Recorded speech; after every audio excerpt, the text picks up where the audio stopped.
Good morning. We are now on the record and video streaming. I am Dwight Keene. I'm chairman of the Kansas Corporation Commission.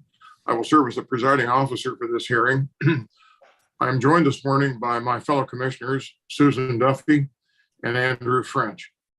I'm calling this evidentiary hearing to order. This is docket number 22-CONS-3202-CPEN.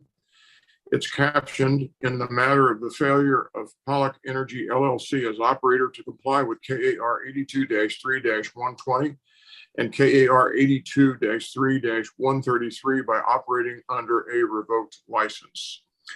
All right, let's begin this morning with the entries of appearance, and I will start first with commission staff.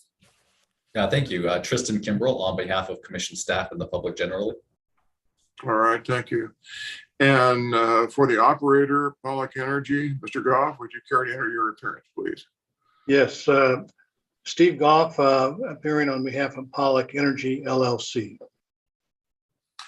Okay. Does the staff have any recommendation regarding notice of this hearing? Yes, Chair. Notice of this hearing was contained in the presiding officer order setting this evidentiary hearing filed on May 5th, 2022. The order was properly served on all parties. Staff further notes that operators, counsel, and witness are in attendance today. Based on these facts, staff recommends the commission find that notice is proper and that the commission has jurisdiction to hear this matter at this place and time. Is there any objection to notice? None, Your Honor. Thank you. Hearing no objections and based upon staff's recommendation, I find that notice is proper and that the commission has the jurisdiction over this proceeding at this time and place. We're now going to move on to preliminary matters and then discuss procedure during the hearing. Before we take up other preliminary matters, I would note several matters relevant to Zoom hearings. First, in conducting this hearing over Zoom, it sometimes happens that things go wrong, and if any parties encounter any technical issues, please ask to go off the record. Then if we can resolve the technical issue before going back on the record, that would be helpful. If for any reason I should lose Zoom connectivity this morning during the hearing, Commissioner French will serve as the presiding officer of this proceeding. Second, witnesses are asked to keep their microphones off or muted when they are not scheduled to talk. And if everyone would please mute your cell phones, phones in their offices, and other electronic devices, that would be very much appreciated. Third, so that the parties are aware, if the commission needs to consult among ourselves, we will go off the record and the commission will enter into what is called a Zoom breakout room to discuss whatever it is that we need to discuss. Then we will return from the breakout room and go back on the record. Fourth, since we are doing this by Zoom, please be especially careful to identify exactly what you're referring to when discussing pre-filed testimony and exhibits or other filings. We have copies of all of this on hand, and we should be able to follow along if you'll be kind enough to identify it for us. Now, do the parties have any other preliminary matters that they wish to take up at this time? No, Mr. Chair. And all right. Pollock Energy. Thank you. With regard to the procedures for the hearing, the parties are typically allowed to make opening statements. After opening statements, we have the examination of witnesses. After the direct examination of each witness, there's an opportunity for cross-examination, commission questions, and then redirect. Any further examination will be at the discretion of the commission. Following witness examination, the parties typically make closing statements and arrange for the filing of post-hearing briefs if necessary, and then we'll conclude the hearing. We'll reach the latter phases of this. So when we reach those latter phases of this, we'll take it up in greater detail. So let's now turn to the opening statements, and we'll begin with Mr. Kimbrell, please. Thank you. Commissioners, this docket is about sloppy business practices. Operator is going to ask you to feel sorry for them, feel sympathy for their sloppy business practices, but bad business practices don't change the undisputed facts in this case, and they certainly don't change the law. Pollock Energy's license was suspended on July 21st, 2020 for failure to comply with the commission penalty order. According to Kansas Geological Survey records, operator continued to operate as well from August 2020 to June 2021 on a suspended license. That's 11 months that operator produced from its wells on a suspended license. During that time, operator's wells likely grossed well in excess of $240,000. The commission then revoked operator's license on July 27, 2021. A few months later, operator was still operating. Staff directly observed operator's wells continue to operate on October 7th, 2021. Operating its wells for 11 months on a suspended license and then continuing to operate its wells on a revoked license is why we believe a $50,000 penalty is appropriate in this case. Operator, though, will likely tell you that $50,000 is too much for a couple of reasons. Operator's witness will likely testify that a Pollock Energy employee quit without notice in June or July 2020, and that Pollock Energy's owner, Mike Pollock, passed away in January 2021. These events are certainly very unfortunate, but they do not excuse Pollock Energy's actions. The employee who quit in June or July of 2020 and was officially fired by Pollock Energy on August 3rd of 2020.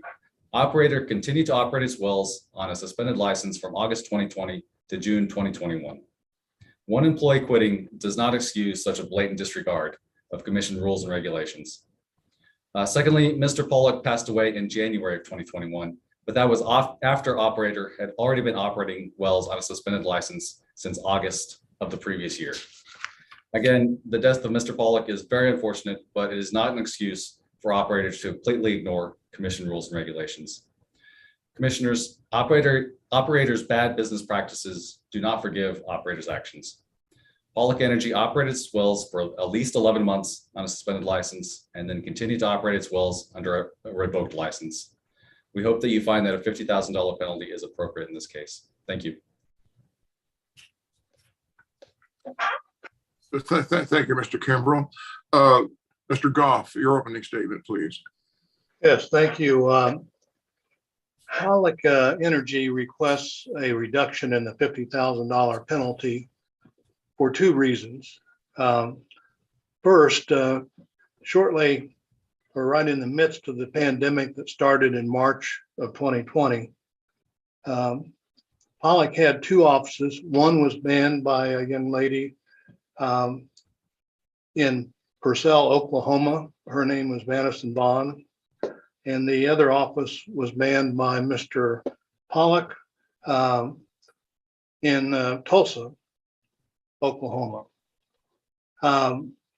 Sometime during the last week of June of 2020 or the first week of July 2020, Pollock Energy learned that Madison Vaughn had quit without any notice. And further investigation of that indicated that she had not been responding or even keeping mail or emails.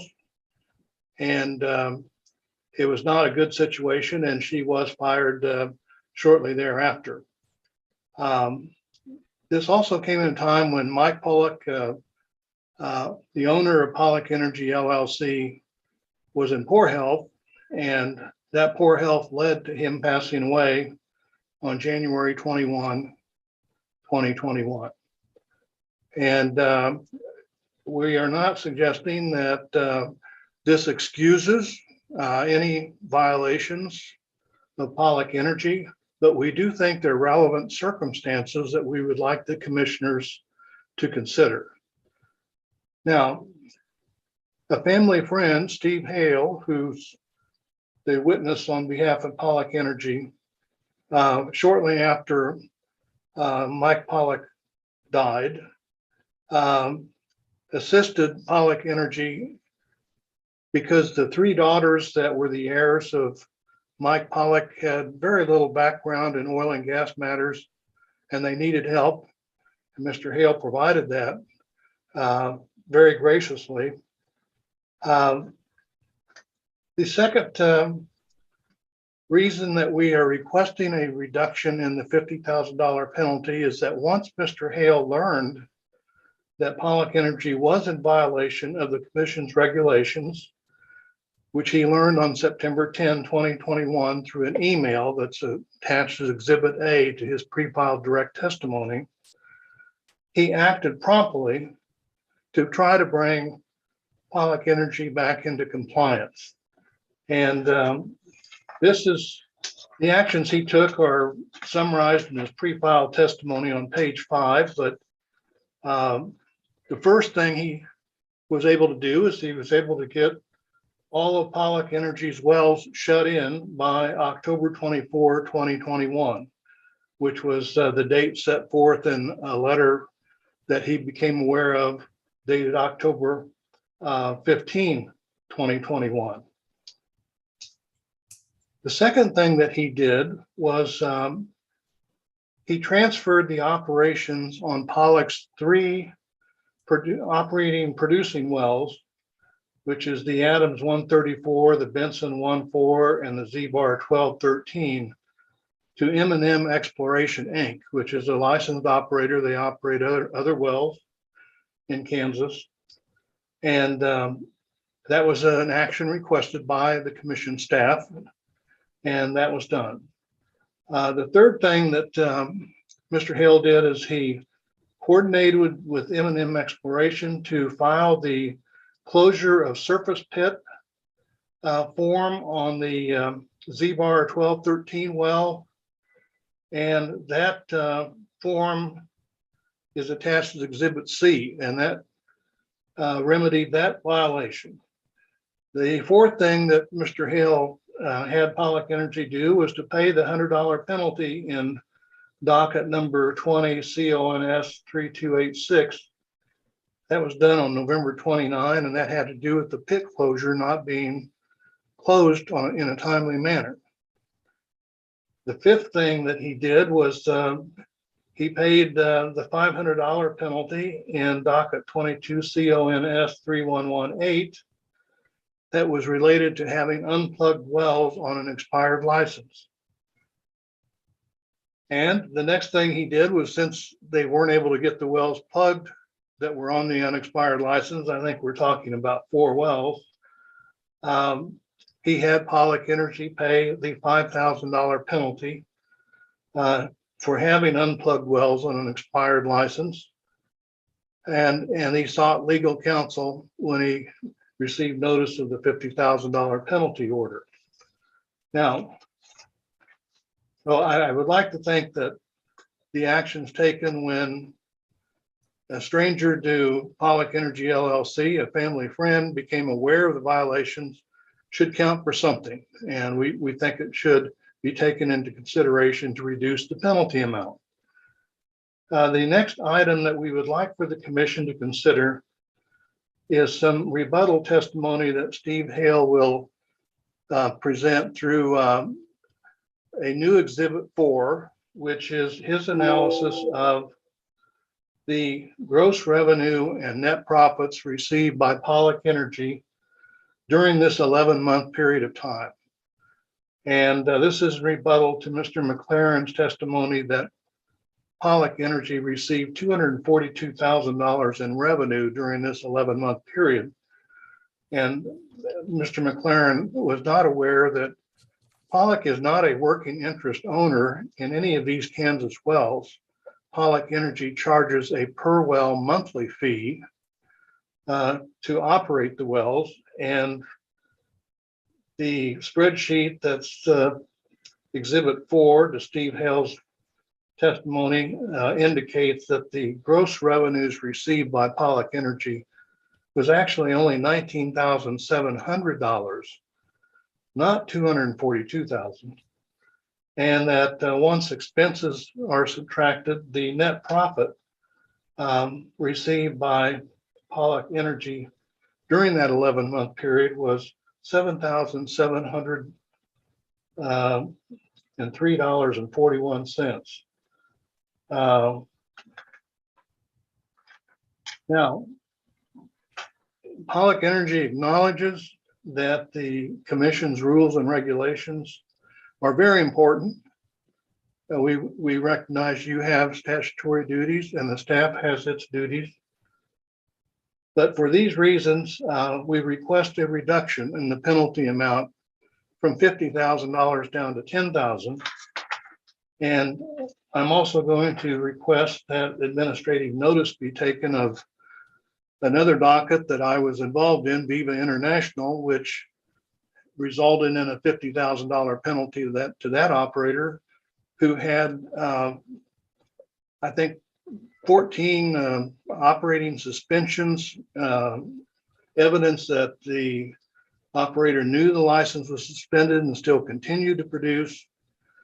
And it seems to me as a suggestion to the commission that the facts in this case are no way comparable to Viva International and the penalty order entered in that case. And I'm referring to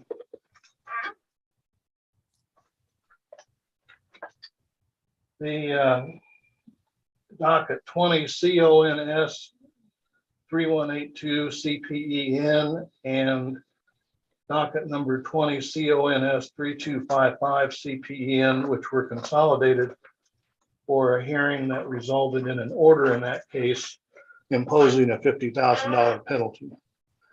So based on those considerations, we request some leniency by the commissioners in the exercise of your duties. Thank you. Thank you, Mr. Goff. Okay, we're ready, I think, to proceed with the examination of witnesses this time. Mr. Kimbrell, if you would, please call your witness. Thank you. I call Eric McLaren. Mr. McLaren, can you please state your full name for the record? You're on mute. You're on mute. Fred Eric McLaren. By whom and in what capacity are you employed? If I may I interrupt, am employed by the Mr. state Kimbrell, of please. Kansas. If I may interrupt, Mr. McLaren, let's do this. Let's back this up just one step. If you would please raise your right hand so that you can be sworn. Do you swear or affirm that the testimony you're about to give in this proceeding will be the truth, the whole truth, and nothing but the truth, so help you God, or under penalty of perjury? Yes. Okay, very good. Pardon the interruption, Mr. Tristan. You may present. Mr. Kimbrell, you may proceed. And Thank pardon you. me for jumping the gun. Okay. Can you please state your full name for the record? Fred Eric McLaren. By whom and in what capacity are you employed? I am employed by the state of Kansas in the Conservation Division as a compliance officer. What is your work address? It's work address.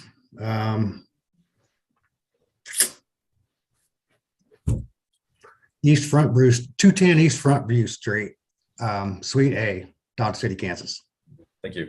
Are you the same Eric McLaren who caused to be filed in this docket direct testimony consisting of 7 pages and 1 exhibit and rebuttal testimony consisting of 5 pages? Yes. Was this testimony created by you or at your direction? Yes. Now that you're under oath, do you have any corrections to make to your testimony?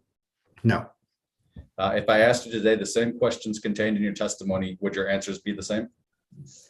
I hope so. Yes. Do you swear the answers contained in your pre-filed testimonies were and are true to the best of your knowledge? Yes. At this time, I would move for the admission of Eric McLaren's pre-filed direct testimony and attached exhibit and pre-filed rebuttal testimony to the formal record. Objection. Any objection? No objection. Without objection, is admitted. Thank you. Thank you. At this time, we tender the witness for cross-examination. All right, very well. Mr. Goff, cross-examination. Yes, Mr. McLaren, referring to your testimony over on page 6 of your pre-filed direct testimony, you stated that the operator likely grossed more than $242,000 during this 11-month period while its license was suspended. Is that correct? That's correct. And was that based on the assumption that Pollock Energy had a 7/8 working interest in this lease? It was just based on KGS production records. But when you say that Pollock was likely grossed more than $242,000, were you saying that that revenue went to Pollock Energy? I'm not sure how to answer that. I was just basing those numbers off of KGS revenue, and I didn't know Pollock's working interest or non-working interest. I didn't know the status of that. Very good.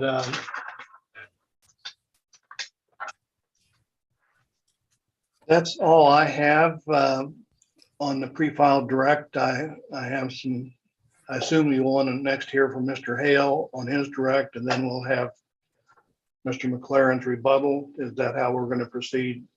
Chair? Well, thank you, Mr. Goff. I think you would use this opportunity. We're going to conclude the testimony of Mr. McLaren before we proceed with the testimony of Mr. Hale. So if you have any further cross-examination, you should pursue it at this point. Then we'll have an opportunity for commissioner questions, redirect and recross if necessary. That's the way we're intending to proceed. So I should go ahead with cross-exam on his rebuttal testimony. Yes, absolutely. If you have it.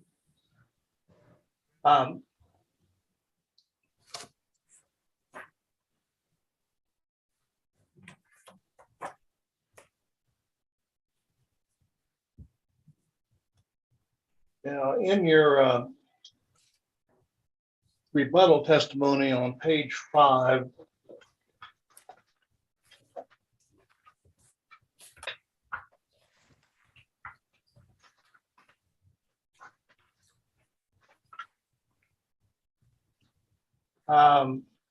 line 9, you make the statement that the operator, Pollock Energy, quote, blatantly ignored commission rules and regulations, end quote. And my question to you is, are you intending, when you use the word blatantly, to suggest that Pollock Energy intentionally violated these orders, or what exactly were you intending to say?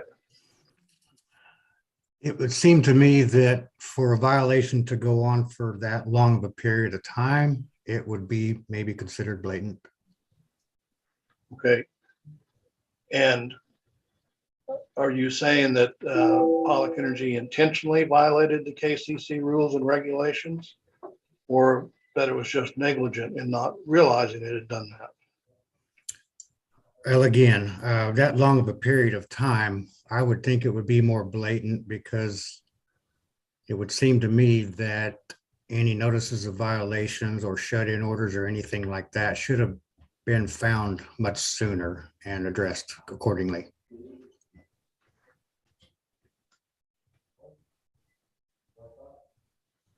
Now, do you think that once Mr. Hale did have actual notice of Pollock Energy's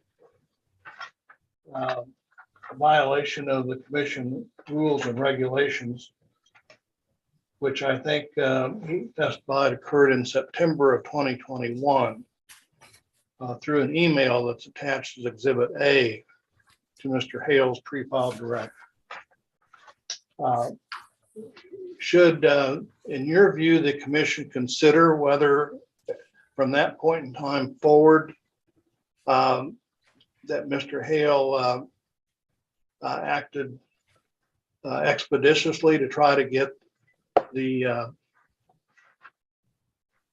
violations remedied? I don't know. I don't know if he acted as expeditiously as he could have. I just don't remember getting any phone calls or anything about the situation directly from Pollock Energy or a representative of their. You didn't get any phone calls from Mike Pollock before he died? Not personally, I sure did not. Okay. Now, have you had an opportunity to review the profit and loss analysis that Mr. Hale's prepared during this 11-month period? I haven't studied it, but I did print it off. That you looked at it? Yeah.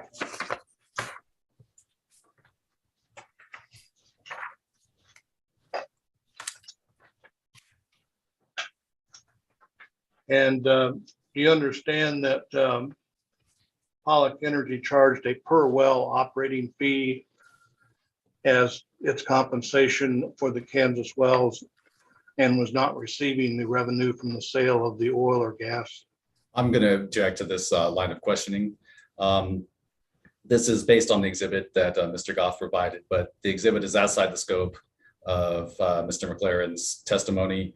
Moreover, the exhibit summarizes a large number of records, and under KSA 60-467 D6, an exhibit that summarizes multiple or voluminous writings is permissible, but, quote, the adverse party shall have had a reasonable opportunity to examine such records before trial, and such writings are present in court for use in cross-examination, or the adverse party has waived their production or the judge finds that their production is unnecessary.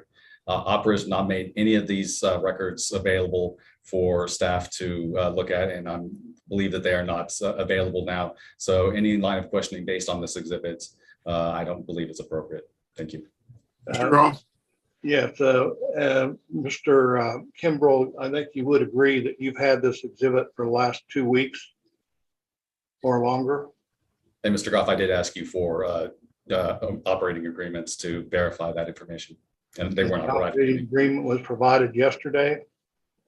You did provide an agreement that did not have Pollock Energy anywhere on it. It wasn't signed by Pollock Energy. It was from 2001.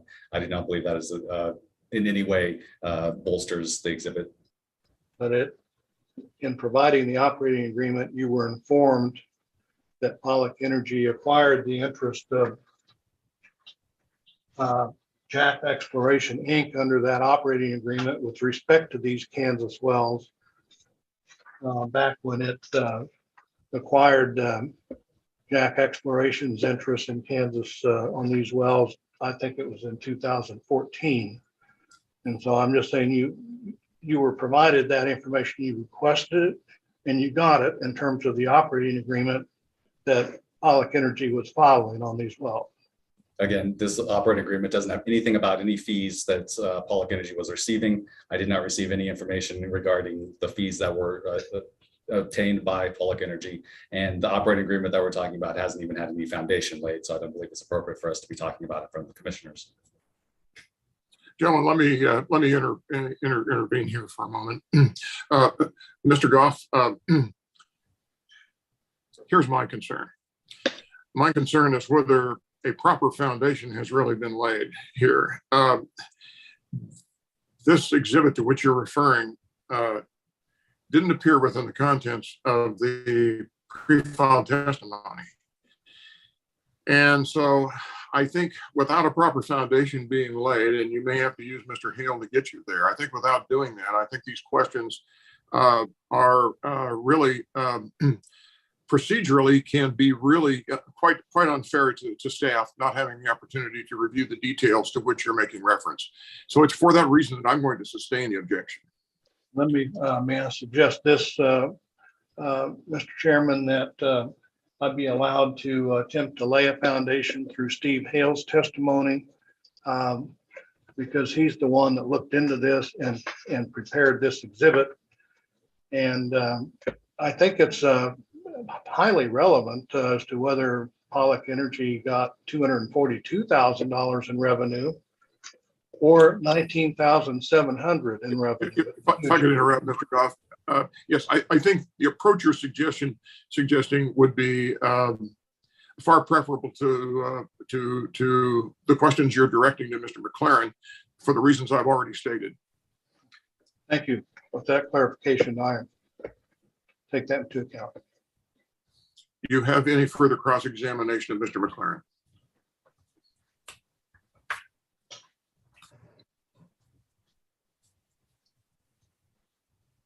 Let me just double check here.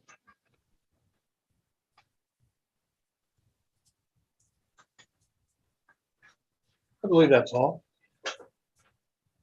Okay. No further questions. All right, thank you. Let's turn next to commissioner questions.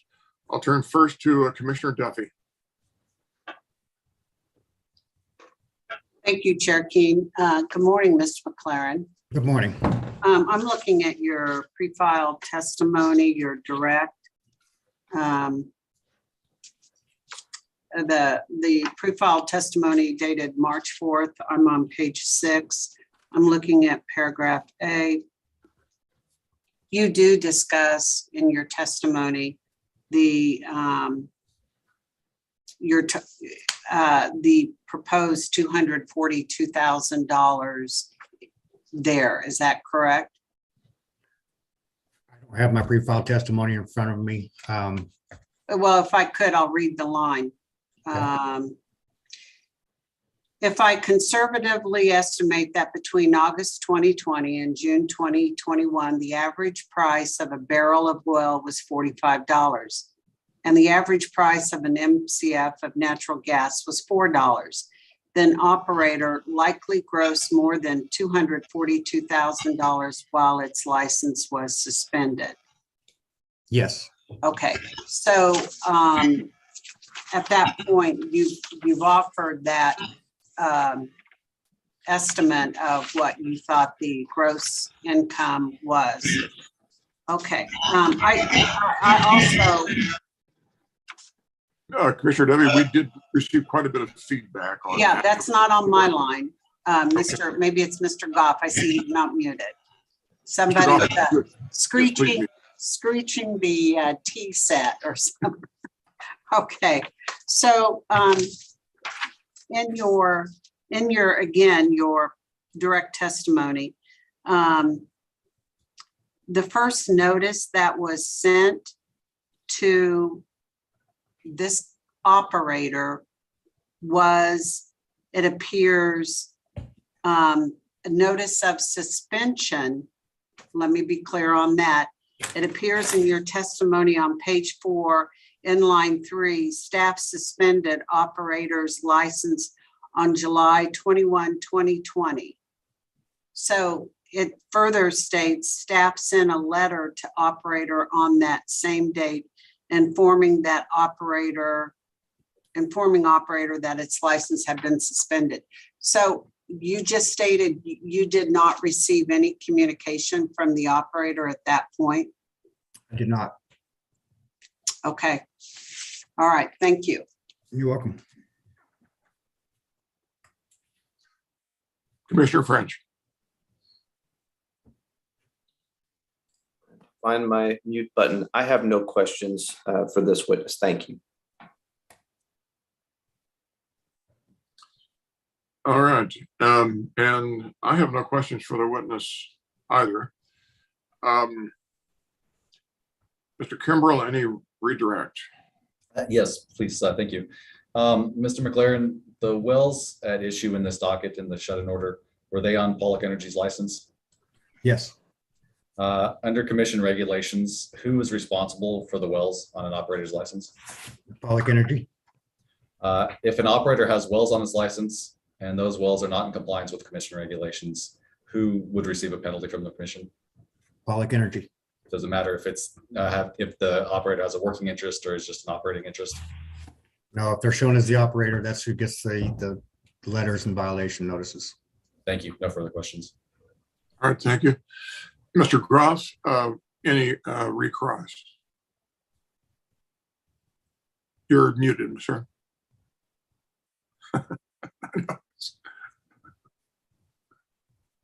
This is a different environment than what I'm used to since Granted. 1976. But anyway, when I got out of law school, but I'll try to watch that mute button a little more carefully in the future. But my answer was I did not have any questions. Okay.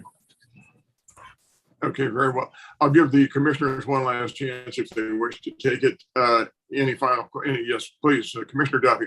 Mr. McLaren, do we normally have operators agreements on file in the commission, like the one that Mr. Goff was referencing, where it breaks down the interest amounts? Is that part of the routine filing of an operator? No, we have to look up information like that. Where do you look that information up? KGS is my best guess on operations as far as how much gas is sold and how many barrels of oil is sold over a period of time. So, but if there is a penalty it goes directly to the operator, the notification of penalty, right? The Correct. operator of record. Yes. Oh, okay. All right. Thank you. You're welcome. Commissioner French, any questions of the witness? No, thank No you. questions. I'll simply follow up very briefly, Mr. McLaren, with the line of questioning that Commissioner Duffy just directed to you. Correct me if I'm wrong, but if you were trying to find production, oil or gas production historically, certainly one source of that would be the Kansas Geological Survey records that are publicly available, would it not? That's correct. And if you were trying to identify the potentially, I'm not sure with an LLC that's going to work that way, but if you were trying to identify who the various interest owners are, in the case of an LLC, what process would you go by to find that information if you wish to have it? I've never done that before, but I believe you'd have to look at the lease agreement and all the leaseholders. But if it wasn't a matter of record, wouldn't you basically have about the only major recourse you would have to either find that information out or to obtain a written operating agreement, if it existed, would be probably to go back to the operator, would it not? I would think so, yes. Okay, thank you. Mhm. That was the extent of my questions. Mr. Goff, I'll give you the courtesy of any more redirect if you, or pardon me, recross if you would have it as a result of those questions. No further recross. Thank you. Okay, very good. Thank you. Well, Mr. McLaren, I believe this concludes your testimony. We appreciate your time this morning, and you may virtually step down. You're excused. Thank you. Thank you. All right. Let's turn now to the operator's witness. Mr. Goff, if you would, please call your witness. I'd like to call Steve Hale, and Mr. Hale, I think you'll need to unmute your microphone. Okay, thank you. If I could, I'll swear the witness at this time. Yes, thank you. Yes, Mr. Have you raise your right hand? Thank you. Do you swear or affirm that the testimony you will give in this proceeding will be the truth, the whole truth, and nothing but the truth, so help you God, or under penalty of perjury? Yes, I do. Thank you. Okay, Mr. Goff, please proceed. Would you please state your name and address for the record? Yes, Stephen Hale, and my home address is 4000 72nd Avenue Southeast, Norman, Oklahoma, 73026. What is your educational background? I originally started out as a petroleum engineer. Later, through the downturn, decided that maybe petroleum land management would be a better course. So I finished with a petroleum land management degree. Have you ever testified before the Kansas Corporation Commission before? No, sir, I have not. And have you ever been an operator of oil and gas leases located in the state of Kansas? No, sir, I have not. Have you caused a pre-filed testimony to be filed in this docket? Yes, sir. And have you reviewed that pre-filed testimony prior to testifying here this morning? Yes, I have. Do you desire to make any corrections to your testimony? No, sir. Is it your desire to have your pre-filed testimony be adopted as your sworn testimony in this document? Yes, I do.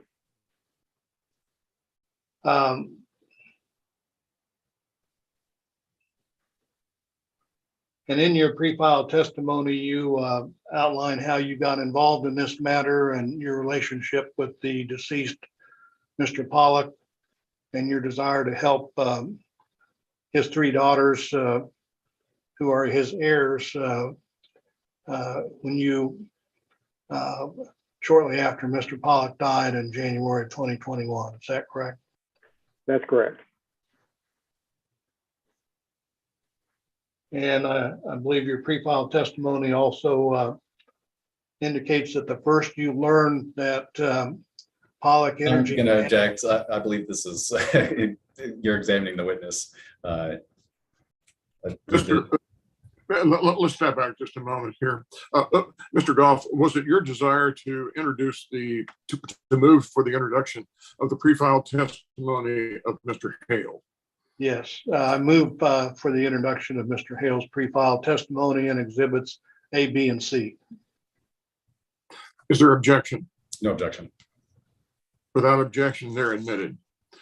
Okay, proceed again, Mr. Goff, and I'll reserve judgment on the objection that Mr. Kimbrell made for the moment. Thank you. We would like to have marked as Steve Hale Exhibit D, the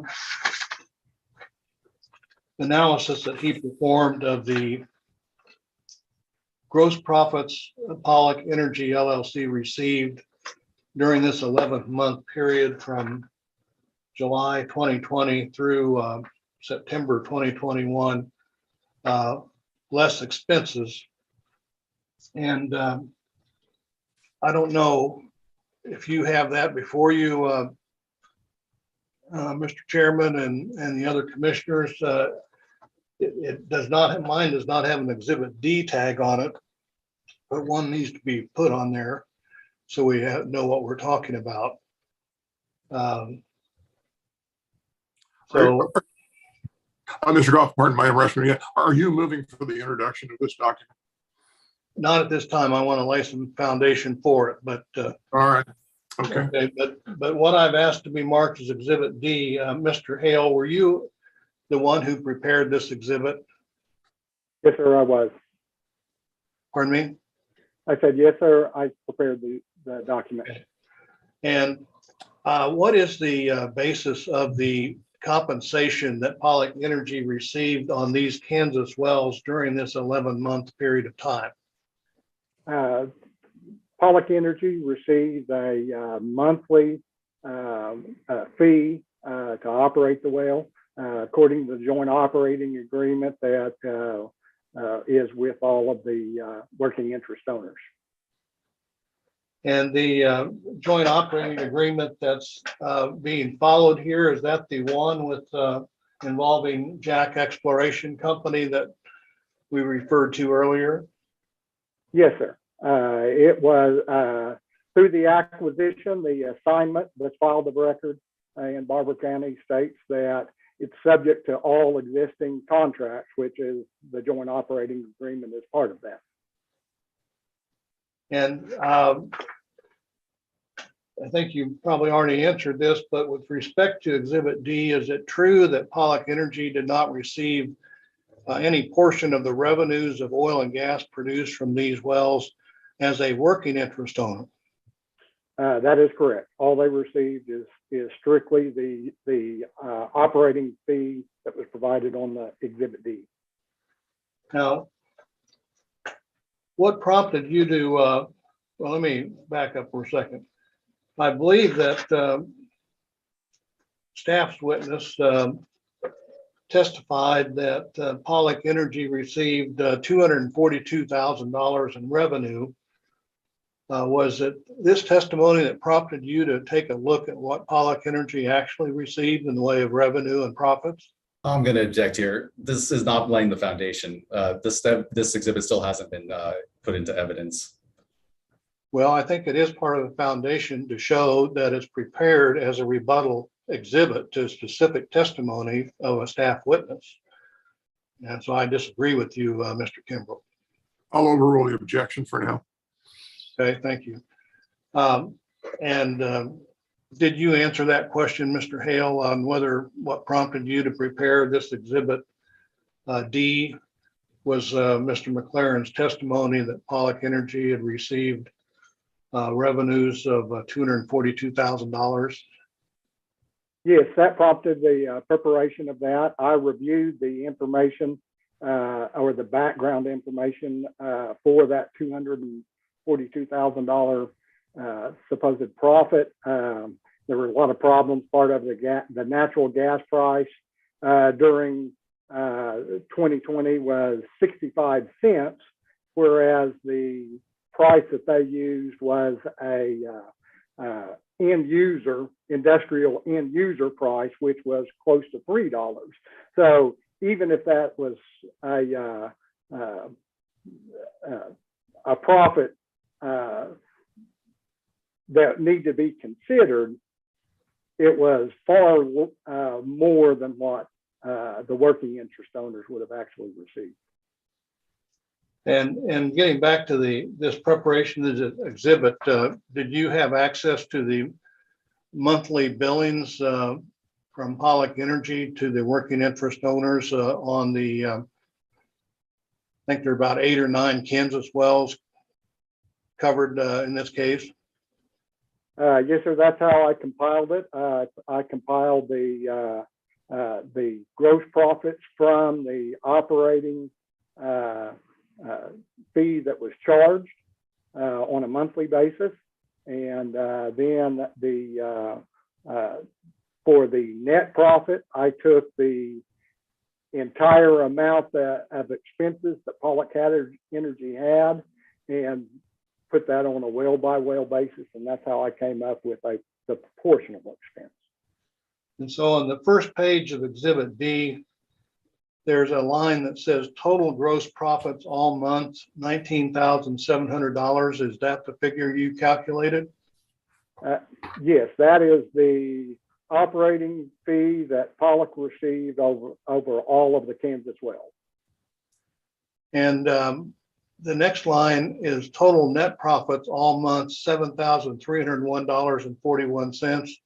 How did you arrive at that figure? That is the expenses, basically the gross expenses that Pollock Energy had, and I divided that by the number of wells they operate. They operate wells in Oklahoma as well, and use that as a proportional basis for the expenses. And does Exhibit D accurately set forth the information on the revenues received by Pollock Energy and the expenses incurred by Pollock Energy during this 11-month period? Could you repeat that, sir? Does Exhibit D accurately set forth the revenues that Pollock Energy received during this 11-month period and the net profits that resulted from that once expenses are taken into account? Yes, sir. It's an accurate accounting of what Pollock received for the Kansas wells.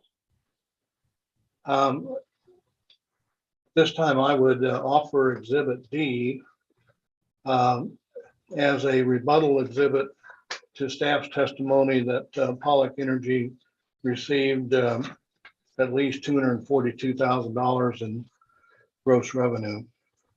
And Mr. Chair, I would renew my objection to that. As mentioned before, under KSA 6467D6, staff should have the ability to have looked at these documents that this exhibit is based on. Staff has not seen any of the fees or the operating costs that were used in creation of this exhibit. Therefore, I do not believe that this exhibit should be entered into evidence.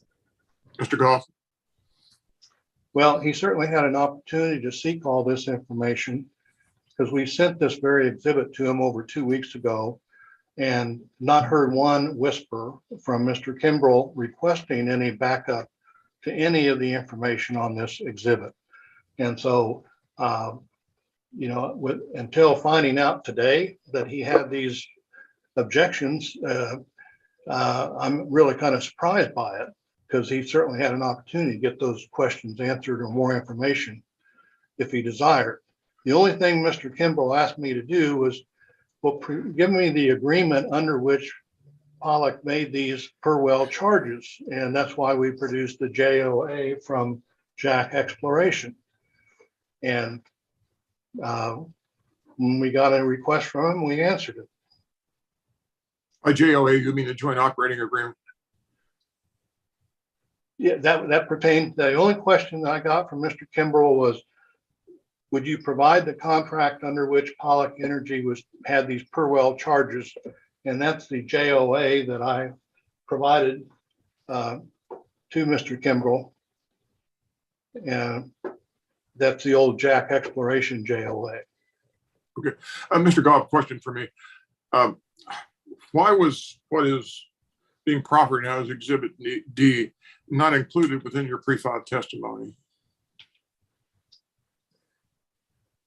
You know, I don't think, at least answering on my part, until we got Mr. McLaren's rebuttal testimony, where he placed even a greater emphasis, I thought, on the $242,000 revenue, then I asked Mr. Hale, hey, look into this. Is this accurate that Pollock Energy received $242,000 in revenue during this 11-month period? And he looked into it and developed this exhibit, and I provided it to staff. But that's the only explanation I can give. I mean, ideally it would have been included in Mr. Hale's pre-filed direct and rebuttal testimony when he filed that on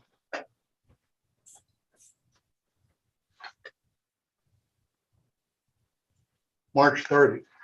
Okay, and all these steps you've just recounted for us, if I understand what you're saying, these steps were all undertaken post pre-filed testimony. That's correct. They were undertaken after we reviewed the rebuttal testimony filed by Mr. McLaren on April 15, 2022. Okay.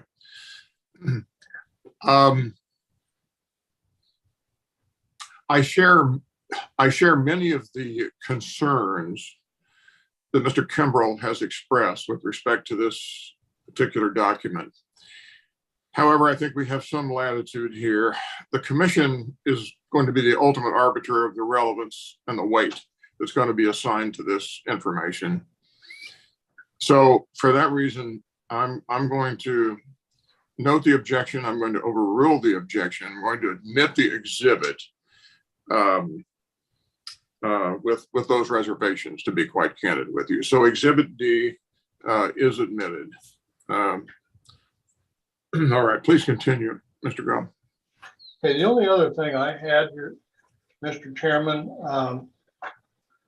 was that I would like for the commission to take administrative notice of the Viva International order that was entered on January 5, 2021 in the consolidated dockets of 20 CONS 3182 CPEN and 20 CONS 3255 CPEN. And the reason that I would like to have administrative notice taken is it, I think, provides, in my view, the commission may disagree with me, a real contrast in probably one of the worst operating records of any operator that's done business in the state of Kansas. And I'm referring to Viva International, as compared to Pollock Energy LLC with the circumstances it had during the COVID environment of losing an employee and then having an owner die, and then the steps it took to try to get back into compliance. That's why I'm asking you the commission to take administrative notice. And I would raise an objection to that as well, Mr. Chair. The Viva order is outside of the scope of Mr. Hale's testimony, and as commission orders aren't precedential, it is irrelevant to this docket. I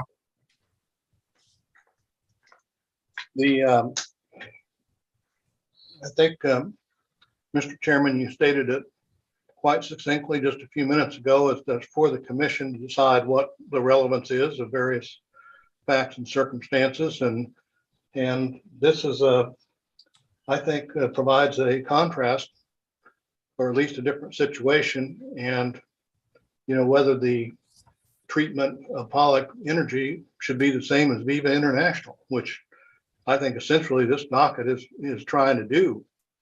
And, or would it be reasonable to expect the penalty should be significantly less than $50,000 under the circumstances of this case? I understand Mr. Kimbrell's objection.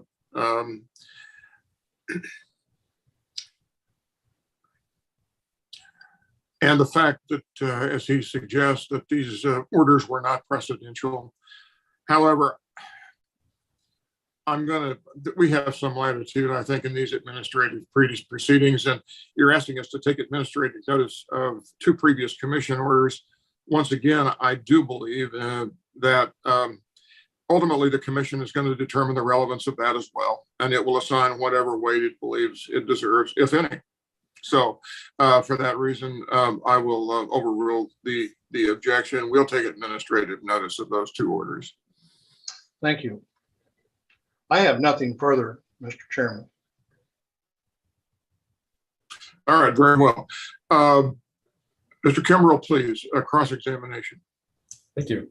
Mr. Hale, you stated in your pre-file testimony that Pollock Energy employed Madison Vaughn and that she worked in Purcell, Oklahoma in that office. She was in charge of accounting administrative duties. Is that correct? That's correct. You also stated in your testimony that Ms. Vaughn quit answering phone calls and emails during the last week of June 2020 or the first week of July 2020. Correct? That is correct, sir. And then you also state that Mike Pollock traveled to Purcell to that office on August 3rd, 2020 to check on Ms. Vaughn, correct? That's correct. So is it correct to state that Mr. Pollock stopped hearing from his employee in charge of administrative and accounting duties, and it took him a month to check on that employee? No, sir, I don't believe that's exactly correct. I think there was an attempt. I wasn't there. I don't know. But I think there was an attempt to continue to contact, and though she was never able to be contacted. But Mr. Pollock couldn't. Oh, I'm sorry. Go ahead. I apologize. And that's when they actually traveled to Purcell. All right, so that was my next question. So it did take them the month to travel to that Purcell office. And I can't answer that because I'm not aware of Okay. exactly what that went on. Mr. Hale, you own several oil and gas companies. Have you ever gone more than a month without hearing from your administrative or accounting employees? I actually, my investment through oil and gas is primarily as a working interest owner. So I'm the only employee of my investment company, so I don't have a reference. Okay. So as the only employee, have you ever gone more than a month without checking your business mail? My business mail? Mhm. Is that what you said? Yes, your business mail. No, I have not. Okay. So I think you stated that you weren't present when Mr. Pollock visited the Purcell office in August of 2020. Do you know if he picked up from the post office the mail that Ms. Vaughn supposedly wasn't picking up? I can't testify to that because I wasn't there. All right. And do you know if Mr. Pollock made any inquiries, whether Pollock Energy still had an active license in August of 2020? I can't answer that either, sir. Okay. Mr. Hale, you stated in your testimony that you personally learned that Pollock Energy's license was suspended on September 10th, 2021. Is that correct? Yes, sir. Yes, sir. That's correct, through the email. Okay. And staff observed Pollock Energy's wells still operating on October 7th of 2021. So you were aware that Pollock Energy's license had been suspended for a month before staff observed the wells? At the time, since there was nothing I was aware of anything like that, when we got that, I went back through the well file to see if there's any type of notice. Couldn't find anything. And in fact, when I first contacted Mr. Goff, I said, I think this is a administrative error that can be cleared up pretty quickly. I think there's a typo and it wasn't in 2020. So I had no idea that there was anything any suspension before this email. Right, on September 10th, 2021. That's Right. correct. All right, but that's still more than a month before staff found operators wells still operating. Is that correct? Yes, sir. That's when I did my due diligence, still under the belief that it was a typo on the email. And Okay. so I tried to do my due diligence and try to find something that might have said that they were suspended. And I was still at that belief until I actually received the October letter. And then I go, at that point, I said, yeah, this is apparently is not a typo. So is it your understanding then that between September 10th and October 7th, Pollock Energy's wells were operating that entire time? Yes, they were operating. Okay. You stated in your testimony that you own 2 companies that have working interests in Pollock Energy's wells in Kansas. Is that correct? That's correct. And the 2 companies have about 8% working interest in those wells? Combined, yes, sir. Combined, yes. Is it therefore accurate to say that while Pollock Energy was operating its wells in Kansas on a suspended or revoked license, that your companies were profiting from that production? Very little. But they were profiting? Not all of the wells were profitable, no. Mr. Myers, if we could put up Exhibit D, if you have that ability. 1 moment. Yes, you're referring to Mr. Goff's cross exhibit D. Is that right? Yes, yes. Okay, 1 moment.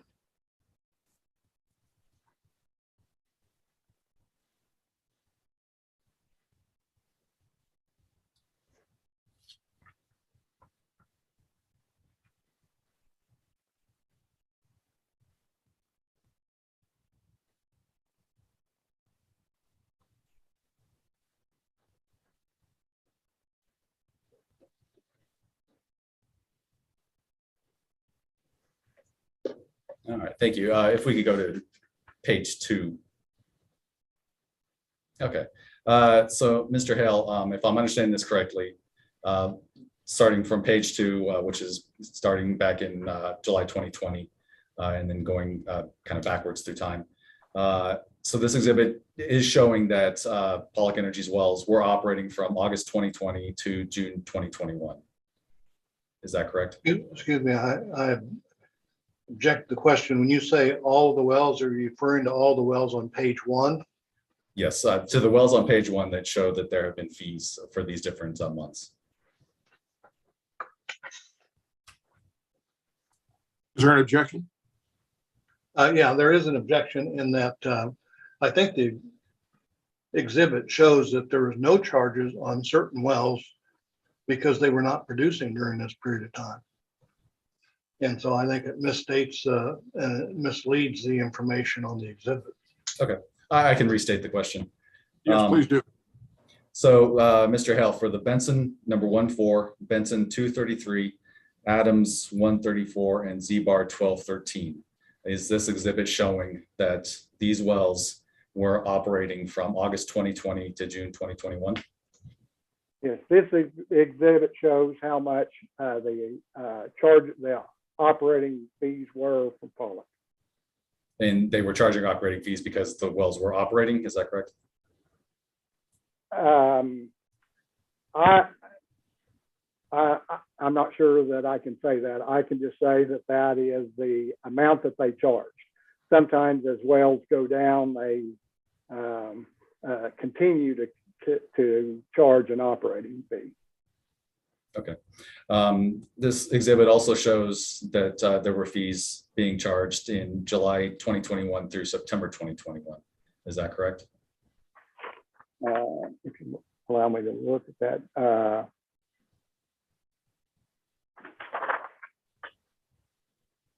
Yes, July 20. Could you repeat the question again? The exhibit also shows that for these particular wells that I named earlier, that Pollock Energy was charging fees from July 2021 through September 2021. Yes, sir, that is correct. On 4 of those wells on the list. On those 4 wells, yes, thank you. So this exhibit is showing that Pollock Energy was, at the very least, charging fees from August 2020 through September 2021. Is that correct?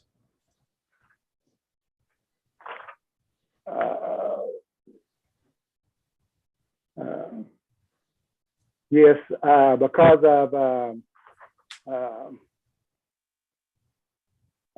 the economic conditions at the time. For instance, on the Benson 1-4, the $400 was allowable, but because of the economics of those wells, they reduced those down, voluntarily reduced those fees down to 150, for example, in July of 21, because of economic conditions. That they charged less because the wells were unprofitable at that point. Okay. And if I'm understanding correctly, these fees were being charged from August 2020 to September 2021. So that's 14 months while Pollock Energy's license was suspended or revoked. Is that correct? Yes, sir. They charged that just as the exhibit shows. Thank you. Do you have any exhibits in presentation? Is that my end? Can you still hear me? Okay. Did you bring any exhibits showing the actual fees that Pollock Energy charged?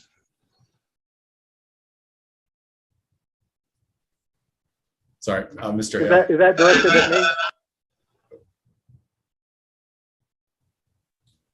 Okay.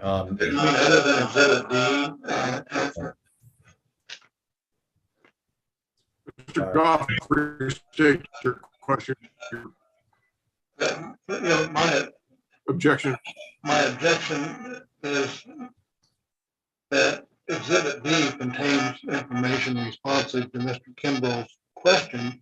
And I'm asking for a clarification. Is he asking for whether the witness brought any other exhibits besides Exhibit D to show the charges? Yes, I'm asking if Mr. Hale, if you brought any other exhibits to show the charges that were charged. No, sir. Is that your objection, Mr. Goff? Yes. Oh, hold on, Mr. Hale. Was that your objection? I'll overrule the objection. The witness may answer. Yes, this is the only thing that I have with me. And do you have any exhibits showing that Pollock Energy did not have a working interest in any of these wells, that it only had an operating interest? No, sir, but those are all the public record filed in Barber County. But you don't have any of those exhibits here today to show? I can provide those to you if you need them. I thought they were public record and I wouldn't have to provide those. So. Turning to Viva, since the Viva matter has been allowed, if Mr. Myers, do you have the final order for the Viva? I do. One moment.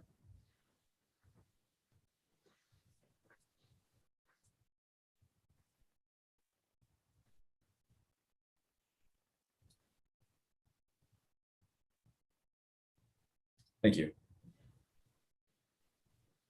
So, Mr. Hale, is this the Viva International order that was being referenced earlier? I can't testify to that. This is kind of the first I've seen it. I'm not aware of that case at all. Okay. If we could go to page 2, paragraph 2. And Mr. Hale, I'll give you a second to read this, but my question is, in paragraph 2, when does it say that Viva's license was suspended?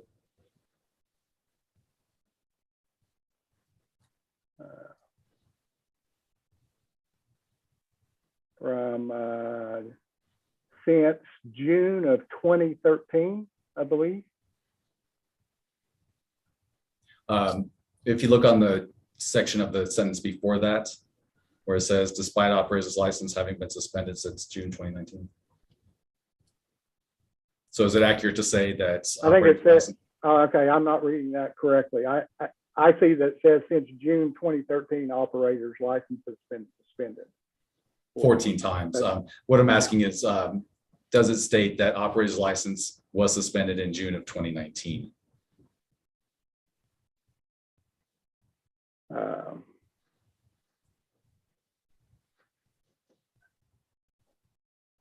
I have an Yes, objection. The exhibit speaks for itself. Asking the witness to read a docket that he's not familiar with doesn't seem to be Okay. conductive. I object. Um, I'm going to sustain the objection. all right. I will rephrase. Thank you. Does the Viva International docket state that operator's license was suspended in June 2019, and then commission staff found wells operating in December 2019? Same objections before. Well, Mr. Goff has mentioned that he wants to compare Viva International versus this docket, and so I need to get to the facts of the Viva International docket in order for it to be compared to our docket. Yeah, my objection is this witness has said he doesn't know anything about that docket. You're just asking him to read from the order, and the order speaks for itself. Okay. Sustain. Under the Viva International order, Viva was found to be operating for 6 months. Is that less time than Pollock Energy was found to be operating, which was 11 months? again, I don't think that I can testify because I'm not aware of the circumstances under that. Okay, no further questions at this time. Thank you. All right, thank you, Mr. Kimbrough. Let's see if we have any commissioner questions. I'll begin this time with Commissioner French. No questions. Thank you. Thank you. Commissioner Duffy. No questions at this time. All right. Mr. Hill, I have a few questions. And let's turn back to Exhibit D once again, if we could. I'll really cut to the chase with my questions. But I want to make sure I understand some of these line items, which I don't think are self-explanatory the way this exhibit presents itself.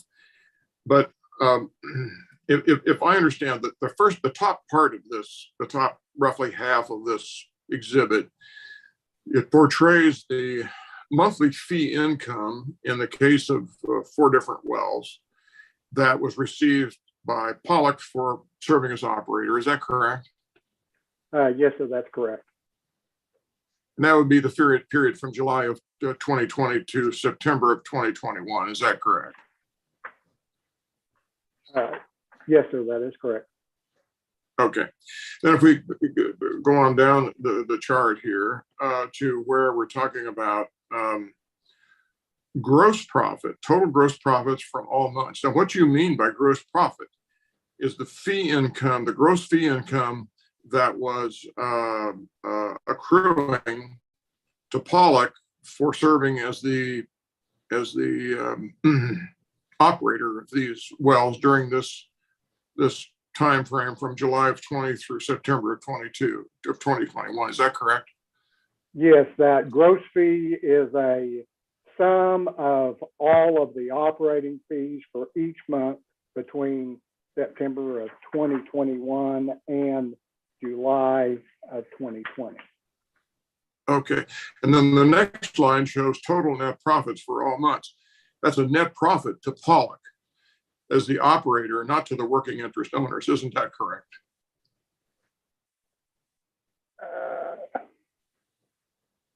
Yes, sir. That is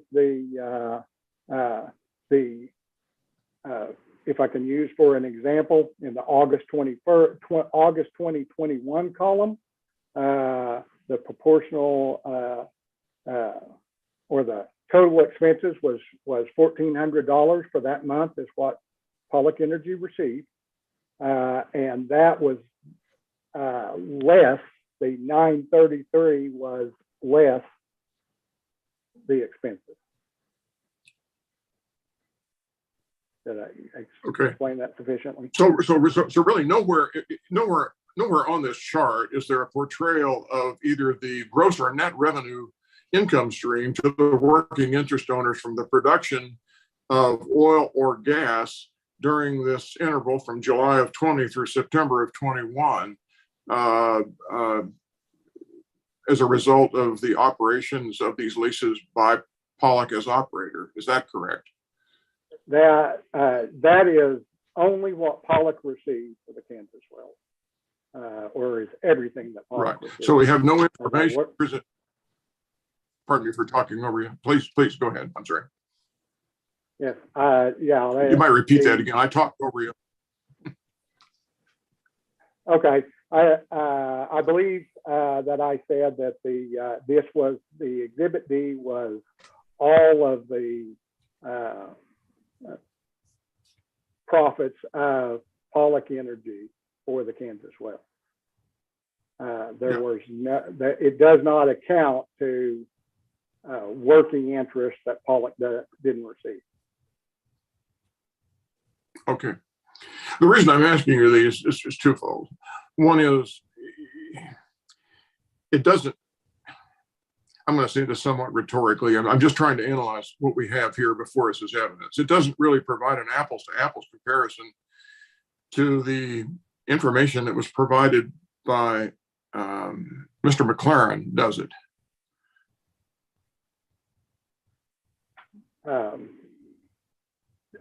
Are you asking about the $242,000 figure that he? Yes, I'm trying to listed reconcile that back to this, and you can't reconcile it because the two different approaches are totally different. Is that correct? Yes, since Pollock Energy did not own an interest in the wells, and I didn't do an analysis of what the working interest owners received. Okay. Because they wouldn't be signed in this case. Okay.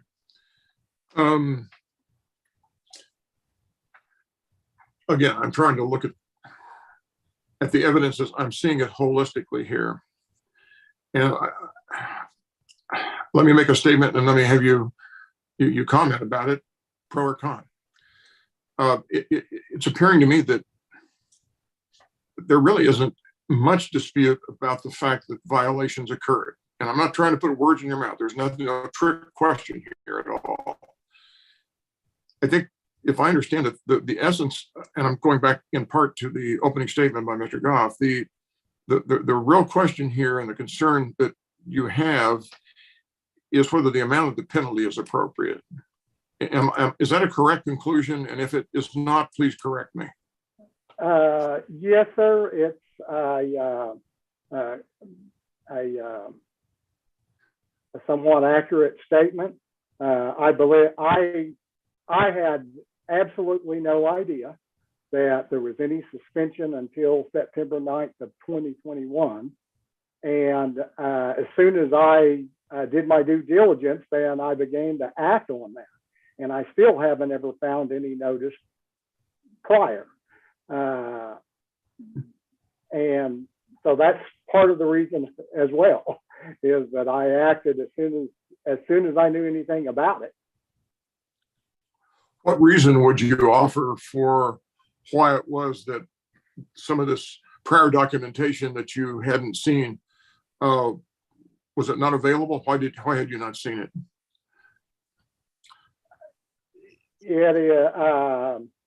It was not at the time that I received the September 21 email. I went back and looked through well files, anything at the Pollock Energy office that might indicate that there was a previous notice. I couldn't find anything, and that's the reason I assumed that possibly that it was a typo in the email, that it was 2020 that they were saying that it was first notified. I see. Now you say when you went through the records that were in the office, you made a reference to the office. Is that the same office that the employee that went missing was working out of? No, sir. That was the Tulsa office. That was they had Mr. Pollock had already closed down the Purcell office with no employees except for himself at the time. He had closed down the Purcell office prior to that. So Okay, just a couple more questions and I'm finished. As the operator of these wells, does the operator find or employ the individuals who pump these wells? Yes, the operator has the pumpers of the well. In this particular case, it was a contract pumper, as many companies do, and that his entire payment, the pumper, was billed to the working interest owners, and is not Okay. part of these figures. Okay. Does the operator have any employee pumpers? No, sir. All contract pumpers? Yes, sir. They just have one pumper.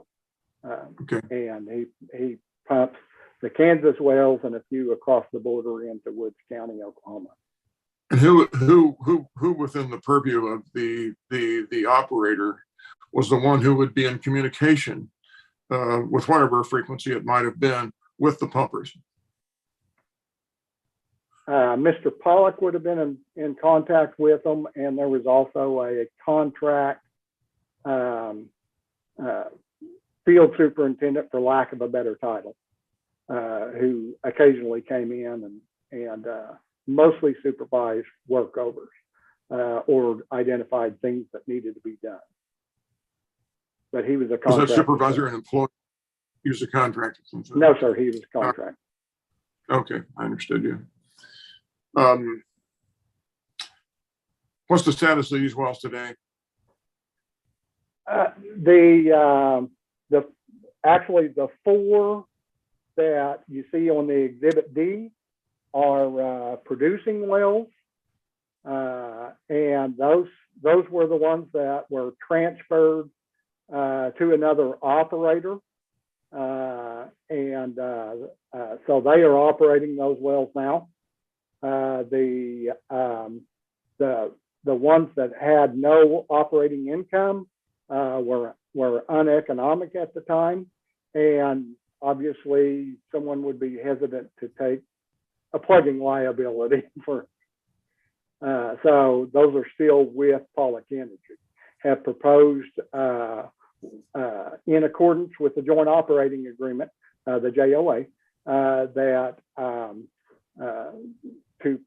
have proposed to plug one to the working interest owners, and most of those have approved at this point.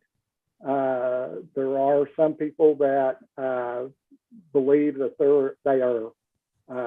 there may be a economic gas zone in today's market uphole, and would like to try to figure out how to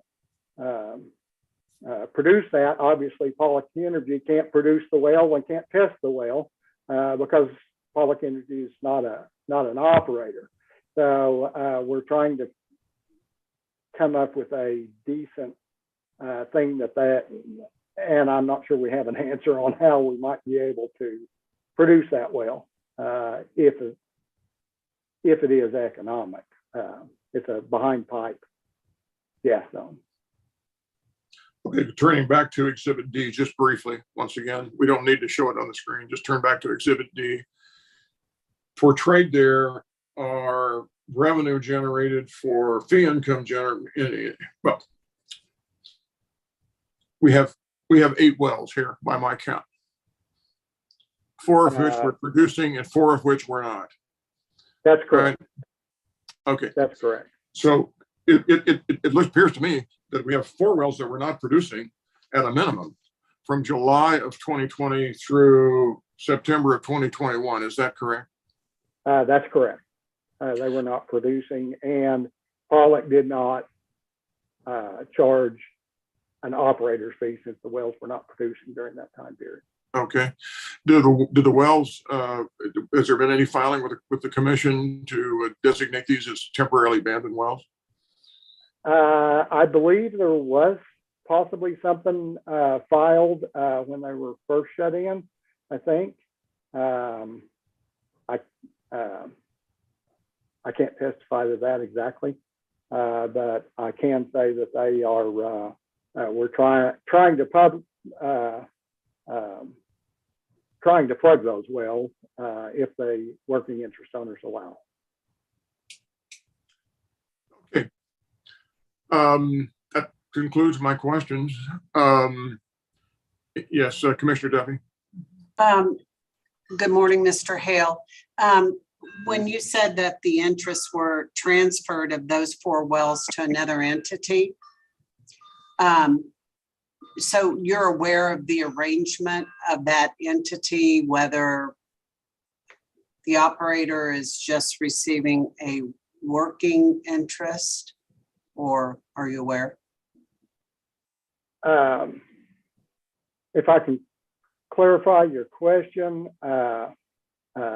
I believe I said operations were transferred to them. And they already had a working interest in the well at the time. So the operation, similar to what Pollock was doing, was transferred to another entity. Yes, ma'am. Okay, thank you. That clarifies that. I thought I heard operator. So the way that the structure was with Pollock Energy and these wells, is that fairly normal throughout the industry? Yes, ma'am. It's fairly common. I can only speak to the interest that I own. I own interest in several wells and in a few states, and within all of those, there are several working interest owners in each well. And many times the operator owns little or no interest. Okay, so tell me why, as a commission, we should care about how that's all divvied up, divided up, whatever. If there's an operator of record, doesn't the operator have the responsibility to maintain, to stay within compliance with the rules, regulations, and statutes of that state? They are the operator of record. I guess I basically don't care who's receiving the profits. I care about how that well is being operated.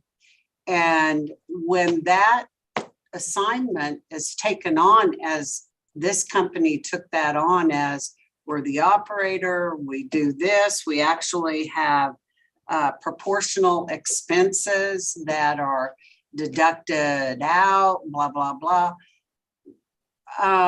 Why should we as a commission care that the profit didn't go to the operator? I don't see where that factors into the equation. I believe that what I'm dealing with is that there were rules, regulations, and statutes that were violated by the operator, and a fine was levied. I'm not sure I even care about the profit at all. Square that up for me, if you would. I'm not sure. Are you? Well, you've thrown the profit aspect. I mean, we put it in there, but then you responded that as the operator, your profit margin was slim because it's based on whatever is in the operating agreement. How does that relate to the penalty? The penalty isn't based on profit that is made. I felt like in Mr. McLaren's testimony that he was alluding that $242,000 of profit was what was made on the well by Pollock Energy, and that's why a $50,000 fine was. And so that was my response to that, is that he was implying that the profits were huge by Pollock Energy, therefore a $50,000 fine was being applied.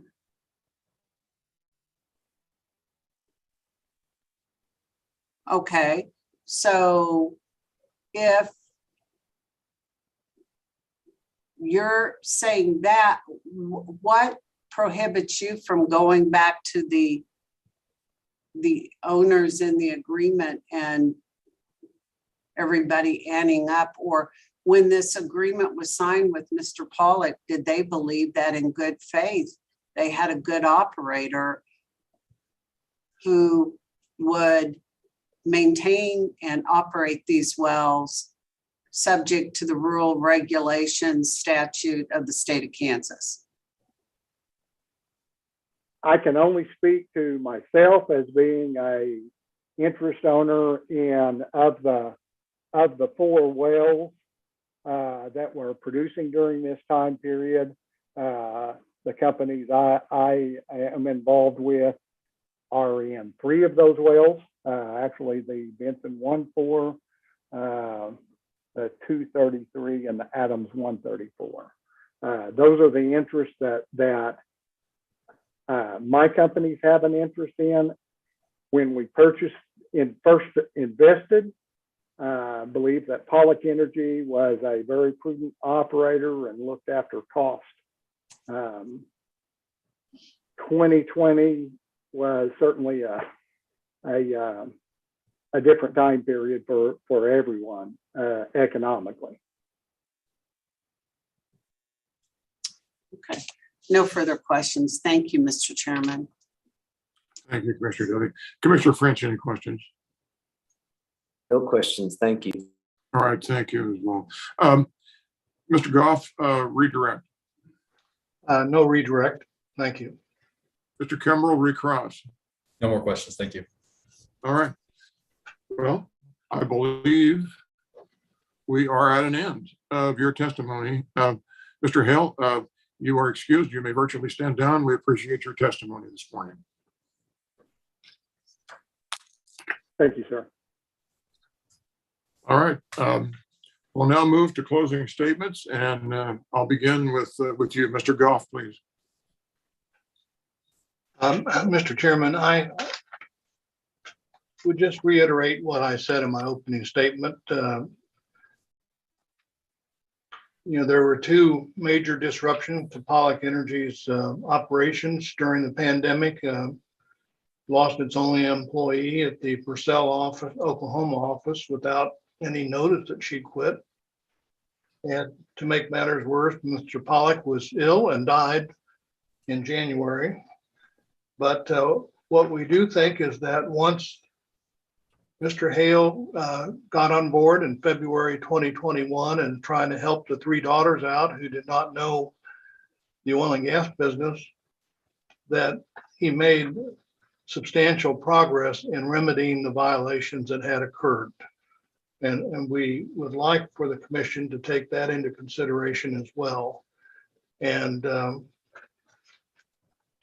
reduce the fine. We think the reduction should be from $50,000 down to $10,000. And that concludes my closing remarks. All right. Thank you, Mr. Goff. Closing remarks, Mr. Kimbrell, please. Thank you. Commissioners, during this hearing, operators given several excuses for why the penalty should be lowered, but those excuses do not hide the fact that Pollock Energy operated its wells for at least 11 months on a suspended license and then operated on a revoked license. Operator brought up the Viva International case, but the commission ordered Viva to pay a $50,000 penalty for producing oil on a suspended license, but Viva only produced oil for 6 months. Pollock Energy produced oil for at least 11 months. So if anything, the penalty in this docket should be greater than $50,000. Operator also argued that it did not have a working interest in the wells. Only received a few $1,000s in operating fees. There was no direct evidence of this. But even if operator didn't have a working interest in the wells, those wells were on operator's license. Operator was the one responsible for making sure the operation of those wells complied with commission rules and regulations. Operators is the only entity that the commission can penalize for the improper operation of the wells. Whether any other parties are potentially responsible for helping to pay that penalty, that's a civil matter that depends on the joint operating agreements signed by the operator in this case. So commissioners, given the undisputed facts of this case, operators' clear disregard for commission rules and regulations, we believe that the $50,000 penalty is appropriate, and we ask the commission to affirm that amount. Thank you. Thank you, Mr. Kimbrough. Before we conclude, I want to determine if there are any post-hearing issues, including whether the parties would like to file any post-hearing briefs.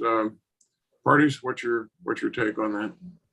I don't believe I need to, Mr. Chair. Mr. Goff? I don't believe we need to file one. I concur with Mr. Kimbrough for the only Okay. time in this hearing. No, go ahead, please. Please continue. No, I don't think we need to submit anything on behalf of Pollock Energy. All right, very good. Commissioners, do you have any other issues or matters you'd like to take up in conjunction with this docket? I'm seeing heads waving no, nor do I have any. Well, this will conclude our hearing in this docket. At this time, we will close the record and adjourn. I want to thank all of you for your participation in this hearing and have a good day. Take care. Thank you.